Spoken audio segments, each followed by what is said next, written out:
ஐயோ உனக்கு ஒண்ணும் இல்ல ஒண்ணும் இல்ல.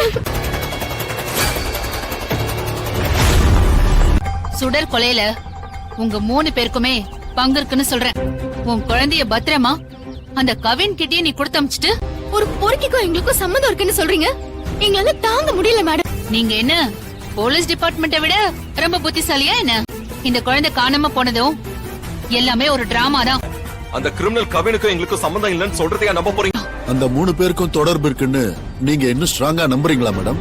ஆனா நம்ம சொல்றதெல்லாம் வெறும் யூகமாவே இருக்கே மேடம். நீங்க போற வழியில இருக்கிற செக் போஸ்டுக்கெல்லாம் இன்ஃபார்ம் பண்ணிட்டீங்கல்ல? உங்க கூட ஒர்க் பண்ணது ரொம்ப மோட்டிவேஷனலா இருந்துச்சு மேடம். அப்பா அப்புறம் டயர்ட் இல்லாம எப்படி இருக்கும்? ஒரு டிராவல் பிளாக் பண்ண போறேன். அதுதான் சித்தி கிட்ட காமிச்சிட்டு. எனக்காவது அள்ளி மாதிரி ஒருத்திய திட்டணும்னு தோணுமா? உன்னை ஏமாத்தி புடுங்கி தின்னுட்டு இருக்காங்க பாரு, அவங்கதான் உனக்கு மனுஷன். எனக்கு நாமம் போட காத்து இருக்கிறவங்கிறதெல்லாம் எனக்கு நல்லா தெரியும். என்ன கேவலமா அண்ணா காவடியா அதுன்னு பேசிட்டு இருக்க?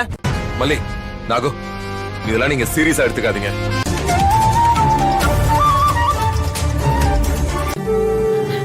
அப்படி நான் உங்களுக்கு என்னங்க பண்ணிட்டேன்?